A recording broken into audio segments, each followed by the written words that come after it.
Good morning, good afternoon, good evening, no matter where you are in the world. This is Howie, and I'm here to help you win with money. Today is a new trading day. It is August 30th, 2021. It is the first trading day of week number 35. However, it is bringing August to an end. So you see there's only 2 more days in August, and then in the middle of the week, it changes months. What I would like to do is squeeze in a few more trades in the August time frame, and only because the way the pivot tables work. But for the week, I'm still tracking the data for the week. But for August, I do want to try to end up with a bang. And September has 5 weeks, so there's plenty of time to make some decent earnings in September. So let's talk about markets. Markets are at all-time highs again for both NASDAQ and S&P. So this is looking really good. I'm just going to do some quick, simple trades for cover calls where I already collected premium last week on FSLY, and they're almost they're halfway gone, the time decay, and so I'm just going to roll them out for a little bit more premium. So let's go straight to E-Trade and do some trades. This is what I'm talking about. Here's the first one. You see this? It was $47 in premium. Today to close it, you see that it's only about 17. So I reap well over 60-70% of the value. So it makes sense for me to just move on to the next week. Now I have a choice. I can roll up or down or leave it the way it is. If I want more premium, you roll a little bit down more. If you want a little bit safer, you roll it up and out. But you see the gap is $5 increments. So I have to make a choice. Do I think I want to collect a little bit more premium with $1 more risk? And I think at this point, I may do something like that, and then I'm going to move it down on the other side. I do have a $37 put. I may move that to a $36.50. So I think that's what I'm going to do. Let's put in the trade.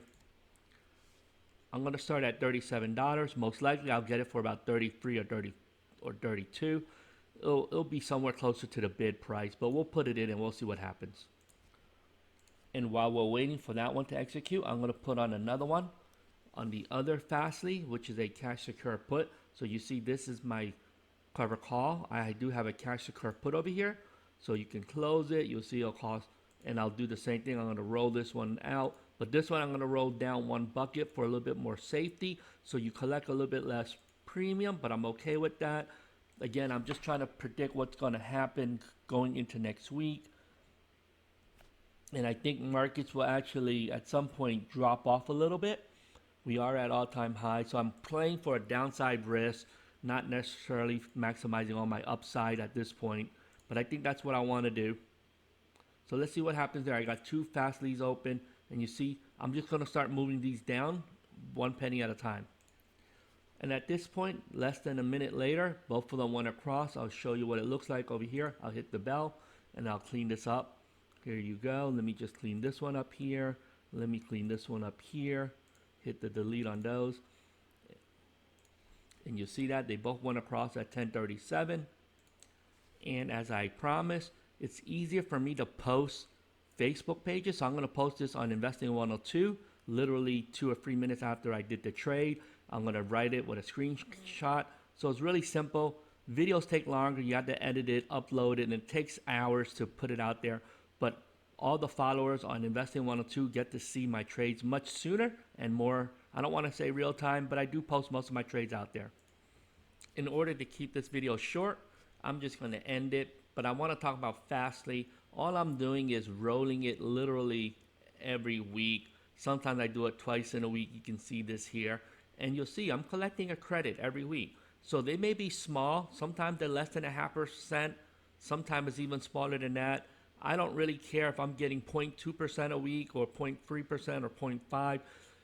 The go is, if when you add it all up at the end of the year, you realize these trades that are making 0.2 or 0.3%, if you do enough of them throughout the year, you can still make 8 or 9% return on your cash. So I don't have to own the stock. I can always roll to adjust the strike price. And if you're making, and I'm just saying, anywhere from 5 to 10% without ever owning the stock, it's actually not a bad thing. I view it as a cash account, and if I can make 5% on my cash or 10% on my cash, I don't care about the upside. If FSLY goes up, I do have covered calls, so I will make money on some of my cover calls. But I am playing both sides of the trade. I am doing a cash secure put, and I do have a cover call for some upside gains, but my upsides are not meant to capture 100% gains or 200% gains. They're really just to add a little bit of extra on top of whatever premium you're collecting. So that's it. Give me a thumbs up, like, comment below. Let me know what you think. At the end of the year, I will do some full-length videos on maybe on a few tickers and show you how collecting small premiums throughout the year and how much money it takes to do it. And you can do it for something like this will be, $3,700 for the cash secure put, plus whatever money I already tied up in the long position when I owned the cover calls. But we can go through all that at the end of the year, and I'll talk through some of the details of how I did it, what I did, how much I made, is it worth it. So those are the things that I will do closer to the end of the year. But for today, that's it. FSLY trade is done. 2 trades, collected $46 or $48 for this week. Last week I did something similar, collected only $36 last week. Again, just repeating it over. With that being said, let's do this together. Let's do this $1 at a time and have a profitable day. Bye-bye.